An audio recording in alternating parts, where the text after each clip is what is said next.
जय हिंद दोस्तों, स्वागत है आपका हमारे इस चैनल में। तो दोस्तों, यहाँ पर हम यूपीएसआई के लिए मूल विधि पढ़ रहे थे और मूल विधि के अंतर्गत हमने भारतीय न्याय संहिता के अध्याय 3 को कंप्लीट कर लिया है।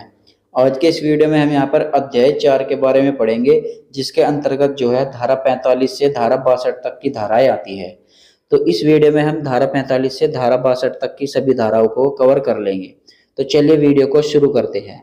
तो सबसे पहले यहाँ पर देखते हैं कि अध्याय 4 जो है वो किससे संबंधित है। तो अध्याय 4 में यहाँ पर आपका दुष्प्रेरण और आपराधिक षड्यंत्र के बारे में बताया गया है। दुष्प्रेरण मतलब होता है यहाँ पर उकसाना, और आपराधिक षड्यंत्र होता है मतलब कोई आपराधिक साजिश करना। ठीक है, तो कोई आपराधिक साजिश और यहाँ पर उकसाना, इन सभी के बारे में यहाँ पर धारा 45 से धारा 62 तक का बताया गया है, यानी अध्याय 4 में बताया गया है। तो चलिए यहाँ पर देखते हैं धारा 45। धारा 45 में देखें यहाँ पर किसी बात का दुष्प्रेरण, यानी यहाँ पर दुष्प्रेरण की परिभाषा जो है वो धारा 45 के अंतर्गत दी गई है। तो दुष्प्रेरण देखे क्या होता है। दुष्प्रेरण होता है किसी को उकसाना। तो देखिए, किसी चीज के लिए उकसाना, अगर कोई व्यक्ति किसी अन्य व्यक्ति को किसी गलत काम करने के लिए उकसाता है तो इसको ही यहाँ पर दुष्प्रेरण की परिभाषा कहते हैं। ठीक है, तो धारा 45 में क्या आपको ध्यान रखना है, किसी बात का दुष्प्रेरण यानी दुष्प्रेरण की परिभाषा धारा 45 के अंतर्गत दी गई है। अगली धारा है यहाँ पर धारा 46। धारा 46 में जो परिभाषा दी गई है वह दुष्प्रेरक की परिभाषा दी गई है। तो देखिए, ऊपर अभी आपने धारा 45 पढ़ी, उसमें तो यहाँ पर दुष्प्रेरण की परिभाषा यानी उकसावे की परिभाषा, और यहाँ पर दी गई है धारा 46 में दुष्प्रेरक। इसका मतलब होता है उकसाने वाला व्यक्ति, यानी उकसाने वाले व्यक्ति को ही यहाँ पर दुष्प्रेरक कहा जाता है। ठीक है, तो दुष्प्रेरक की परिभाषा धारा 46 के अंतर्गत दी गई है। ठीक है, उम्मीद है दोनों धारा आप समझ गए होंगे। अगली धारा है यहाँ पर धारा 47। भारत के बाहर के अपराधों का भारत में दुष्प्रेरण, यानी अगर कोई भारत का व्यक्ति भारत में रहकर किसी विदेशी को उकसाता है उसी के देश में, और उसको हत्या करने के लिए उकसा देता है किसी विदेशी को, और वह अपने ही देश में हत्या कर देता है, तो भारतीय व्यक्ति जिसने उसको उकसाया था दुष्प्रेरण के लिए दोषी होगा। ठीक है, यही बात धारा 47 में आपको बताई गई है कि विदेशी व्यक्ति को अगर भारत के किसी व्यक्ति द्वारा उकसाया जाता है तो भारतीय व्यक्ति इस और दुष्प्रेरण के लिए यहाँ पर अपराधी सिद्ध होगा। ठीक है, तो धारा 47 भी आप समझ गए होंगे। अगली धारा यहाँ पर धारा नंबर 48। भारत में भारत से बाहर दुष्प्रेरण, यानी भारत के बाहर का कोई व्यक्ति किसी भारतीय को उकसाता है तो वो भारत विदेशी व्यक्ति भारतीय न्याय संहिता के तहत दुष्प्रेरण का अपराधी होगा। तो देखिए, यहाँ पर इस धारा के तहत कोई व्यक्ति भारत के बाहर है और वह भारत में किसी व्यक्ति को हत्या करने के लिए उकसाता है, तो भारत के बाहर बैठा वह व्यक्ति दुष्प्रेरण के लिए दोषी होगा। ठीक है, तो धारा 48 में आपको यही बताया गया है। तो इन क्लासेस के पीडीएफ नोट आपको हैंड रिटन में एज इट इज मिल जाएंगे। आप नीचे दिए गए डिस्क्रिप्शन बॉक्स में हमारे व्हाट्सएप चैनल का लिंक मिलेगा और टेलीग्राम चैनल का लिंक मिलेगा, आप उन दोनों को ही ज्वाइन कर लीजिएगा, वहीं पर आपको इनकी पीडीएफ मिल जाएगी, आपको नोट्स बनाने की भी जरूरत नहीं पड़ेगी। ठीक है, तो चलिए अब देखते हैं यहाँ पर अगली धारा। अगली धारा यहाँ पर धारा 49। धारा 49 में क्या है, दुष्प्रेरण का दंड यदि दुष्प्रेरित कार्य परिणाम स्वरूप किया जाता है जहां इसकी सजा के लिए कोई स्पष्ट प्रावधान नहीं किया गया है। यानी यहाँ पर बताया गया है धारा 49 में कि देखिए, भारतीय न्याय संहिता में दुष्प्रेरण के कितने तरीके बताए गए हैं कि किस किस तरीके से दुष्प्रेरण हो सकता है, लेकिन कुछ परिस्थिति ऐसी बन जाती है, मान लीजिए कि किसी ऐसे तरीके से किसी व्यक्ति ने उकसाया कि उसका जिक्र भारतीय न्याय संहिता में नहीं है। ठीक है, मान लीजिए उकसाने पर किसी व्यक्ति ने चोरी कर ली, तो चोरी करने का जो सजा होगी वो चोरी करने वाले व्यक्ति को भी दी जाएगी और उकसाने वाले व्यक्ति को भी चोरी करने की ही सजा दी जाएगी। ठीक है, इस तरीके से आप इसको समझ सकते हैं। बस एक बार आप सिंपल शब्दों में समझ लीजिए, अगर भारतीय न्याय संहिता में किसी ऐसे उकसावे की यहाँ पर परिभाषा नहीं दी गई है तो उसको जो सजा मिलेगी वो अपराध किए गए कैटेगरी के अनुसार दी जाएगी। ठीक है, तो धारा 49 में बस आपको यही दिया गया है। तो इसके यहाँ पर मैं उदाहरण भी आपको बताता हूँ जिससे आपको बिल्कुल स्पष्ट क्लियर हो जाएगा। तो इसका उदाहरण यहाँ पर देख लीजिए, ए व्यक्ति और बी व्यक्ति किसी सी को जहर देने का षड्यंत्र रचते हैं, यानी दो व्यक्ति है जो किसी तीसरे व्यक्ति को जहर देने की साजिश रचते हैं। साजिश के अनुसार जो है पहला व्यक्ति दूसरे व्यक्ति को जहर खरीद कर लाकर देता है कि आप इसे किसी तीसरे व्यक्ति को दे दीजिए। ठीक है, तो तदनुसार जो जिसको जहर लाकर दिया गया था उसने सी को यहाँ पर जहर दे दिया और सी की यहाँ पर मृत्यु हो गई। ठीक है, यानी दोनों की यहाँ पर सहमति थी, दोनों ने यहाँ पर साजिश रची, एक ने जहर खरीद कर लाया और दूसरे ने उस जहर को किसी तीसरे व्यक्ति को दे दिया, और जहर देने पर उस तीसरे व्यक्ति की मृत्यु हो जाती है। तो यहाँ पर ये दोनों ही व्यक्ति इस आपराधिक षड्यंत्र के तहत अपराधी होंगे। ठीक है, अगली धारा है यहाँ पर धारा नंबर 50, दुष्प्रेरण का दंड। यदि दुष्प्रेरित व्यक्ति दुष्प्रेरक के आशय से अलग कोई कार्य करता है। इसका मतलब क्या हुआ कि मान लीजिए आप दो दोस्त हैं, एक दोस्त ने आपसे कहा कि आप किसी अमुक व्यक्ति को जाकर गोली मारकर उसकी हत्या कर दो। आप उसके उकसाए में आ गए और किसी तीसरे व्यक्ति को मारने चले गए, लेकिन आपने उसको जो है गोली मारकर तो हत्या नहीं की, आपने उसकी जहर देकर हत्या कर दी।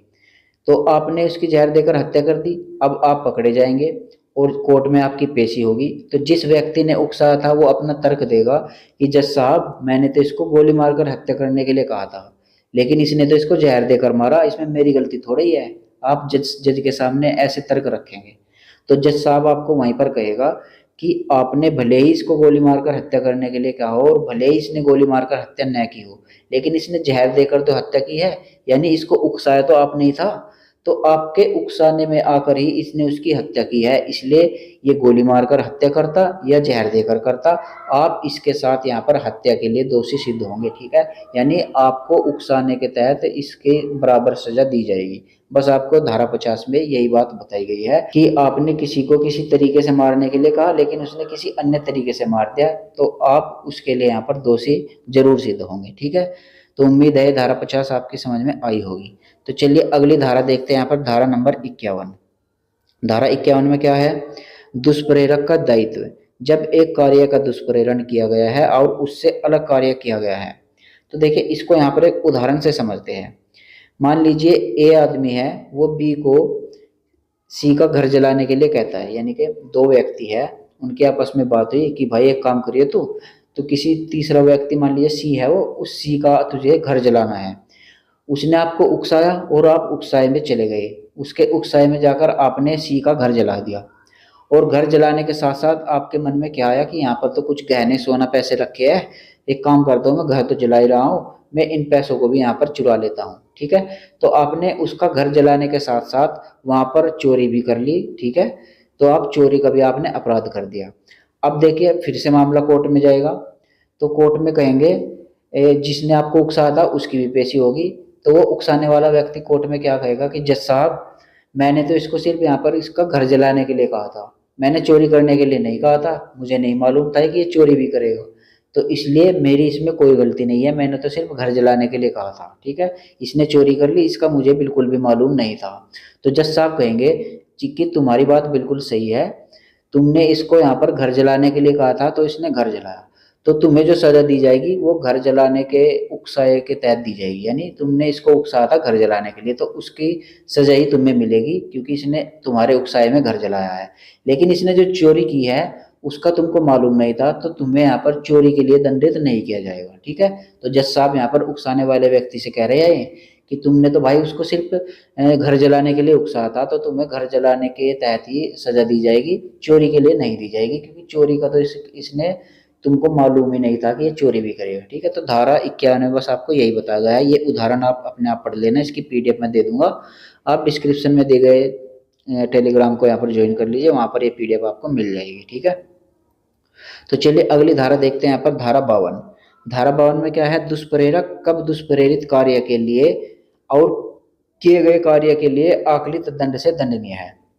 मतलब अभी जो हमने धारा 51 पढ़ी है ना, सेम टू सेम वही है, इसमें और कोई भी परिवर्तन नहीं है। थोड़ा सा परिवर्तन क्या है कि मान लीजिए वहां पर ए ने उसको घर जलाने के लिए कहा था बी को, तो बी उसका घर जलाने चला गया और साथ में उसने चोरी भी की थी। ठीक है, उस चोरी का ए को मालूम नहीं था कि ये चोरी भी करेगा, लेकिन धारा 52 में बस यही अंतर है कि यहाँ पर सी को ए को भी मालूम था कि ये चोरी भी करेगा। ठीक है, अगर ए को ये मालूम हो जाता है कि मैंने इसको घर जलाने के लिए उकसाया है और साथ में उसको ये भी मालूम है कि तुम वहां पर चोरी भी कर लेना। ठीक है, तो चोरी के लिए और घर जलाने के लिए दोनों अपराधों के लिए यहाँ पर बी को तो दंड मिलेगा ही मिलेगा, लेकिन जिसने ये काम करने के लिए उकसाया था उसको भी इन दोनों अपराधों के तहत ही दंड दिया जाएगा। ठीक है, बस धारा 51 52 सेम टू सेम है, इसमें यहाँ पर उकसाने वाले व्यक्ति को चोरी के बारे में भी पता होना चाहिए, तब उसको यहाँ पर इसके तहत सजा दी जा सकती है। ठीक है, बस थोड़ा ही अंतर है, आप नोट्स पढ़ोगे तो आपकी समझ में आ जाएगा। ठीक है, अगली धारा है यहाँ पर धारा नंबर 53। दुष्प्रेरित कार्य से कारित उस प्रभाव के लिए दुष्प्रेरक का दायित्व जो दुष्प्रेरक द्वारा आशित से भिन्न हो। ठीक है, तो यहाँ पर देखिए, इसको भी उदाहरण से समझते हैं, ऐसे तो ये समझ में नहीं आएगा। ए बी को कहता है कि तुम सी को डंडे से मारो, और बी सी को डंडे से मारता है और सी की मृत्यु हो जाती है, तो उकसाने वाला व्यक्ति ए भी इस मृत्यु के लिए दंड का भागी होगा यदि वह जानता था कि उसके ऐसा करने से मृत्यु भी हो सकती है। मतलब यहाँ पर कहा गया है कि मान लीजिए तुम दो दोस्त हो, और तुमने एक दोस्त ने आपसे कहा कि एक काम करो, तुम सी को जाकर डंडे से पीट दो, सी को जाकर डंडे से पीट दो, यानी उसने उसको पीटने के लिए उकसाया, और बी ने जाकर सी पर डंडा बजा दिया उसके उकसाने से, और डंडा बजाते बजाते क्या हुआ, उस व्यक्ति की यहाँ पर मृत्यु हो गई। ठीक है, अब देखिए, इस मृत्यु के लिए बी को तो सजा मिलेगी क्योंकि उसने उसको डंडे से मार मार कर मृत्यु कर दी, तो उसको बी को तो इसकी सजा मिलेगी, लेकिन यहाँ पर ए को भी इसकी सजा मिलेगी। लेकिन ए को मिलेगी कब, जब ए को ये मालूम होगा कि भाई अगर ये इसको डंडे से मारेगा तो इसकी मृत्यु भी हो सकती है। अगर ए को इतनी बात भी मालूम है ना कि अगर ये तो भाई बढ़िया ही बजा देगा उस पर, अगर इसने ज्यादा बजा दे तो उसकी मृत्यु भी हो सकती है, अगर ये बात ए के मन में है कि भाई उसकी मृत्यु भी हो सकती है ऐसा करने से, तो ए भी यहाँ पर दंड के लिए भागी होगा। लेकिन अगर ए को नहीं पता, मान लीजिए कोई अन्य तरीके से उकसाता है, एक और उदाहरण लेते हैं। मान लीजिए ए ने कहा कि तुम जाकर उसको एक रैपट मार आओ। ठीक है, ए ने बी से कहा कि तुम सी के जाओ और एक रैपट मार दो। ठीक है, तो बी गया उसको एक रैपट मार दिया। अब रैपट से उसने एक रैपट में थोड़े मरने वाला था, वो छोटा मोटा हल्का रैपट मारना था, तो उसने जब उसको एक रैपटा मारा तो वो वहां पर उसको ए को मालूम था कि ये मरेगा नहीं, और फिर भी वहां पर रैपट से उसकी मृत्यु हो जाती है, तो ए इसके लिए यहाँ पर दोषी नहीं होगा, क्योंकि उसने तो बहुत ही छोटा सा कार्य करने के लिए कहा था कि इसको एक रैपट मार तो हल्की मुल्की चोट लगती, लेकिन मुझे थोड़ी पता था ये एक रैपट में मर जाएगा, तो यहाँ पर एक ही जान बच सकती है। ठीक है, लेकिन अगर डंडे से पीट रहा है कि उसको जाकर डंडे से खूब अच्छी तरीके से पीट दो, तो डंडे से पीटने पर तो किसी की मृत्यु भी हो सकती है ना, ये तो स्वाभाविक सी बात है। तो ए और बी इस किए गए अपराध के लिए दोनों ही यहाँ पर दंडित होंगे। ठीक है, तो धारा 53 में बस आपको यही बताया गया है। अगली धारा है यहाँ पर धारा नंबर 54। धारा 54 में क्या है, अपराध किए जाते समय दुष्प्रेरक की उपस्थिति, यानी अगर किसी ने किसी को उकसाया और उकसाने पर वह किसी की हत्या करने चला गया, और जिसने उकसाया था वो भी उसके साथ साथ वहीं पर चल दिया कि चल भाई तू मार, मैं भी वहीं खड़ा होकर देखूंगा, अगर वो व्यक्ति उकसाने वाला व्यक्ति वहां पर उपस्थित है तो यह माना जाएगा कि इसी ने ये हत्या की है। ठीक है, बी ने तो इसकी हत्या की है, साथ में उकसाने वाले व्यक्ति को भी बराबर हत्या का दोषी माना जाएगा। ठीक है, बस धारा 54 में यही आपको बताया गया है कि अपराध किए जाते समय दुष्प्रेरक की स्थिति, यानी अपराध के समय अगर उकसाने वाला व्यक्ति भी उपस्थित है तो ऐसा ही माना जाएगा कि उकसाने वाले व्यक्ति ने ही ये हत्या की है। ठीक है, अगली धारा है यहाँ पर धारा नंबर 55। मृत्यु या आजीवन कारावास से दंडनीय अपराध का दुष्प्रेरण, यानी ए व्यक्ति अगर बी को उकसाता है और उकसाने पर वह ऐसा अपराध कर देता है जिससे या तो उसको फांसी होगी या आजीवन कारावास होगा, तो उसके बारे में यहाँ पर बताया गया है। तो इसको थोड़ा सा उदाहरण से मैं समझाता हूँ। मान लीजिए दो व्यक्ति है, ए और बी। ए बी को यहाँ पर उकसाता है कि तुम सी व्यक्ति को जाकर मृत्यु कर दो, और यदि उसके उकसाने पर बी ने सी की मृत्यु कर दी, इस मृत्यु करने पर बी को तो यहाँ पर या तो फांसी होगी या आजीवन कारावास होगा, लेकिन जिसने यहाँ पर उकसाया था यानी ए व्यक्ति ने उकसाया था उसको क्या होगा मृत्यु करने पर, तो उसको होगा यहाँ पर 14 वर्ष की सजा। ठीक है, अगर बी सी की मृत्यु करता है तो ए को यहाँ पर 14 वर्ष की सजा होगी, लेकिन बी अगर सी को मृत्यु न करके उसको गंभीर चोट पहुंचाता है तो बी को तो न्यायालय जो सजा देगा वो तो देगा ही, लेकिन ए को जिसने उसको उकसाया था और उकसाने पर गंभीर चोट लग गई थी, तो ए को यहाँ पर गंभीर चोट के तहत मिलेगी यहाँ पर 7 वर्ष की सजा या जुर्माना या फिर दोनों। ठीक है, ये थोड़ी सी पेचीदा परिभाषा है, आप इसको देख लीजिएगा, नोट्स में इसको पढ़ लीजिएगा। ठीक है, तो उम्मीद है धारा 55 भी आप समझ गए होंगे। अब देखते हैं यहाँ पर अगली धारा नंबर 56। धारा 56 में यहाँ पर क्या बताया गया है, कारावास से दंडनीय अपराध का दुष्प्रेरण, यानी ऐसे अपराध जिनको करने से कारावास की सजा होती है तो यदि कोई उकसाता है और उकसाने पर भी अपराध नहीं हुआ तो भी उकसाने वाला व्यक्ति अपराधी होगा। मतलब यहाँ पर क्या कहा गया, अगर आपने किसी को उकसा दिया है कि तुम अमुक व्यक्ति की हत्या कर दो और उकसाने पर भी उसने उसकी हत्या नहीं की, तो हत्या नहीं की तो उसकी तो जान बच गई क्योंकि उसने अपराध नहीं किया तुम्हारे उकसाने पर भी।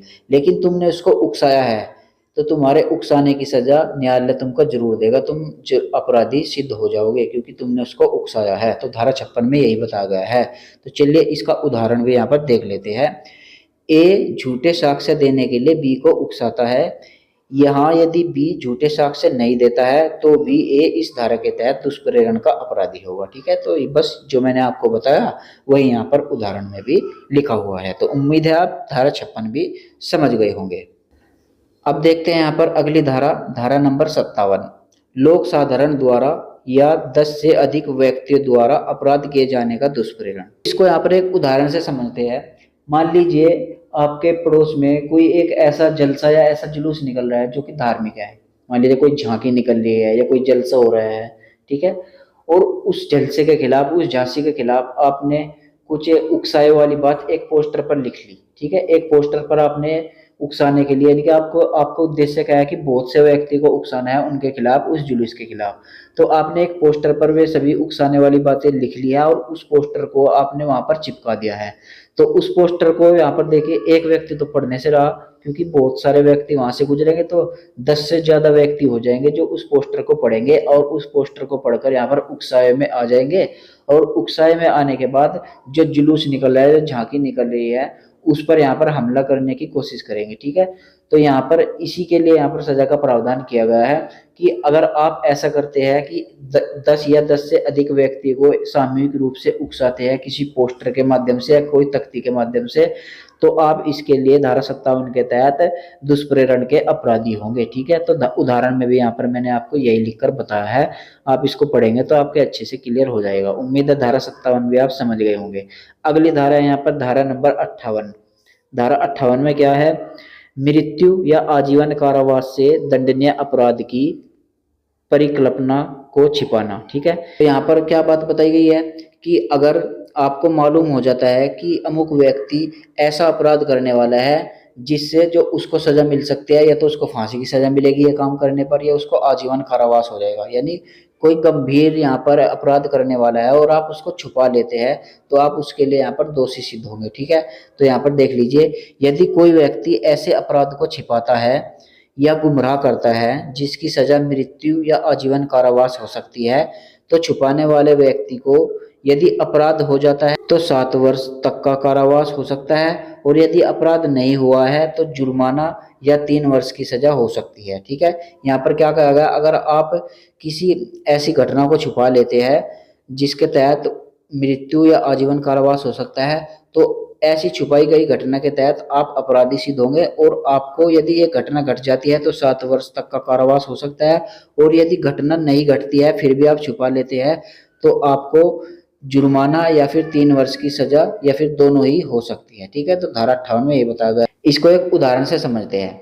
मान लीजिए आपको मालूम हुआ कि आपके मोहल्ले में डकैती पड़ने वाली है। ठीक है, आपको ये पक्की सूचना मिल गई, तो आपने तुरंत क्या काम किया, पुलिस को फोन लगाया और पुलिस को इत्तला किया कि डकैती होने वाली है। लेकिन आपने ये नहीं बताया कि हमारे मोहल्ले में डकैती होने वाली है, बल्कि पुलिस का ध्यान डाइवर्ट करने की कोशिश की। आपने किसी तीसरे मोहल्ले का नाम बता दिया कि उस मोहल्ले में यहाँ पर डकैती होने वाली है, यानी आपने यहाँ पर तथ्य को छुपा लिया। यानी आपका इंटेंशन भी यहाँ पर यही था कि ये डकैती हो जाए, क्योंकि डकैती आपके मोहल्ले में हो रही है और आप डकैती होने की सूचना जो पुलिस को दे रहे हैं वो किसी तीसरे मोहल्ले की दे रहे हैं। तो इसमें आपकी भी तो कुछ मंशा रही है, नहीं रही है, आपने भी तो पुलिस को गुमराह करने की कोशिश की है। तो अगर आप ऐसे तथ्य को छुपाते हैं तो धारा 58 के तहत आप दुष्प्रेरण के तथ्य छुपाने के दोषी सिद्ध होंगे। ठीक है, तो उम्मीद है धारा आप समझ गए होंगे। तो चलिए अगली धारा देखते हैं, यहाँ पर धारा नंबर 59। ठीक है, 59 में देखे क्या है, लोक सेवक अपराध करने की योजना को छुपा रहा है जिसे रोकना उसका कर्तव्य है। यानी लोक सेवक का मतलब है कोई पुलिस अधिकारी, कोई भी सरकारी कर्मचारी। ठीक है, ये लोक सेवक से आप आशय रख सकते हैं। तो देखिए, यदि ए एक पुलिस अधिकारी है जो किसी होने वाली डकैती की जानकारी रखता है, यानी ए एक पुलिस अधिकारी है और उसे किसी डकैती की होने की पक्की सूचना मिल चुकी है, फिर भी वह इस जानकारी को छुपा देता है, यानी पुलिस अधिकारी फिर भी इस जानकारी को छुपा लेता है, तो पुलिस अधिकारी को इस धारा के तहत 3 तरीके से दंडित किया जा सकता है। जो उसने तथ्य छुपाया है ना, तो उसको 3 तरीके से यहाँ पर दंड किया जाएगा। तीनों तरीके कौन-कौन से हैं देख लीजिए।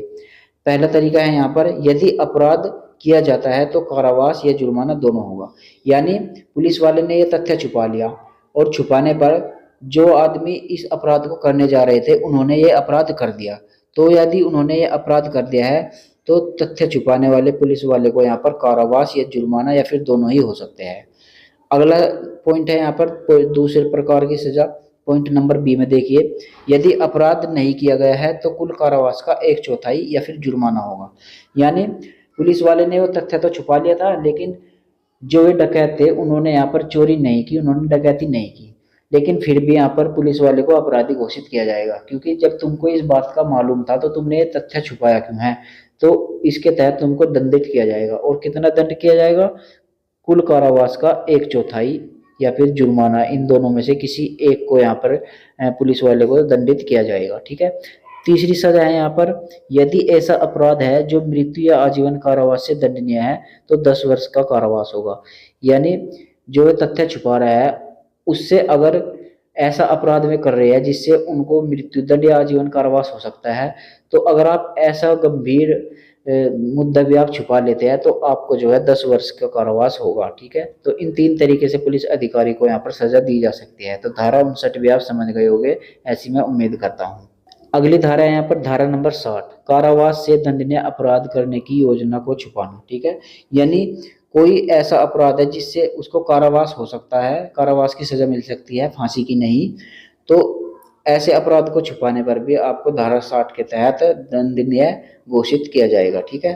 तो धारा 60 में बस आपको यही है। ठीक है। अब देखते हैं यहाँ पर आपराधिक षड्यंत्र, यहाँ से आपके स्टार्ट होते हैं आपराधिक षड्यंत्र। तो आपराधिक षड्यंत्र की परिभाषा यहाँ पर किस में दी गई है, धारा 61 में यहाँ पर दी गई है। ठीक है। धारा 61 को यहाँ पर देख लेते हैं, आपराधिक षड्यंत्र के विषय के बारे में। ठीक है। तो आपराधिक षड्यंत्र किसे कहते हैं, देखिए आपराधिक साजिश कह लीजिए, आपराधिक षड्यंत्र कह लीजिए, दोनों एक ही चीज है। तो देखिए आपराधिक साजिश किसे कहते हैं, जब 2 या 2 से अधिक व्यक्ति कोई अवैध कार्य करे या कोई ऐसा कार्य करे जो वैध नहीं है किंतु अवैध साधनों से करने का या करवाने का उद्देश्य हो, तो यहाँ पर इसको ही आपराधिक षड्यंत्र कहा जाता है। ठीक है। यानी आपराधिक षड्यंत्र में 2 व्यक्ति होंगे या फिर 2 से अधिक भी व्यक्ति हो सकते हैं और वे कोई अवैध कार्य करते हैं, तो इसको ही यहाँ पर आपराधिक षड्यंत्र कहते हैं, आपराधिक साजिश को कहते हैं। धारा 61 में आपराधिक षड्यंत्र की बस यही परिभाषा दी गई है। ठीक है। अब देखते हैं यहाँ पर धारा नंबर 62। धारा 62 में देखें क्या है, आजीवन कारावास या अन्य कारावास से दंडनीय अपराध करने का प्रयास करने वाले के लिए सजा। यानी कोई व्यक्ति ऐसा अपराध करने का प्रयास करता है जिससे आजीवन कारावास हो सकता है या अन्य कारावास की भी सजा हो सकती है, तो वह व्यक्ति इस धारा के तहत दंडनीय होगा। ठीक है। जैसे कि यहाँ पर धारा 62 के कुछ उदाहरण यहाँ पर देख लेते हैं। उदाहरण नंबर ए देखते हैं यहाँ पर, एक बक्सा तोड़कर कुछ गहने चुराने का प्रयास करता है और बक्सा खोलने के बाद पाता है कि उसमें कोई गहना है ही नहीं, तो वह चोरी के कृत्य के लिए दोषी होगा। ठीक है। मान लीजिए आप एक बक्से को तोड़ते हैं और उसमें से गहने चुराने का प्रयास करते हैं, तो जैसे ही आपने बक्सा खोला तो उसमें तो आपको कुछ मिला ही नहीं, खाली था बक्सा, तो आप न्यायालय में ये थोड़ी कहेंगे कि जी मैं बक्सा उठाया तो जरूर था लेकिन उसमें तो मुझको कुछ मिला ही नहीं, तो मुझको आप छोड़ दीजिए, मेरा कोई दोष नहीं है। तो न्यायालय तभी आपको कहेगा भाई तुमने बक्सा उठाया था चोरी करने के उद्देश्य से, अब उसमें तुमको गहने मिले हो या ना मिले हो, हमने तो तुम्हें चोरी का दोषी तभी मान लिया था, तब तुमने ये यहाँ पर उद्देश्य बनाया था कि मैं चोरी करने वाला हूँ। ठीक है। तो न्यायालय यहाँ पर बख्शेगा नहीं। ठीक है। उदाहरण को आप अच्छे से पढ़ेंगे तो समझ में आएगा। एक और उदाहरण यहाँ पर देख लेते हैं, उदाहरण नंबर 2। ए जो है बी की जेब में हाथ डालकर बी की जेब काटने का प्रयास करता है, बी की जेब में उसको कुछ नहीं मिला। ठीक है। तो परिणाम स्वरूप ए के प्रयास विफल रहता है, तो ए इस धारा के तहत दोषी होगा। मान लीजिए आपकी जेब में कोई आपको हाथ डालता है और पैसे चुराने के उद्देश्य से, लेकिन आपकी जेब में कोई भी रुपया नहीं है, तो ए इस अपराध के लिए फिर भी दोषी होगा, आपकी जेब में रुपया हो या ना हो। अगर आपकी कोई जेब चोरी करने के उद्देश्य से चेक करता है और आपकी जेब में कुछ भी रुपया पैसा नहीं है, तो ए को इसके लिए सजा जरूर दी जाएगी। ठीक है। सीधा थाने में पहुंच जाना कि मेरी जेब टटोल रहा था, पॉकेट मारा है, वो तो शुक्र है मेरी जेब में कुछ नहीं था इसलिए बच गई जान, पकड़ो इसको। ठीक है, तो इस तरीके से उदाहरण है।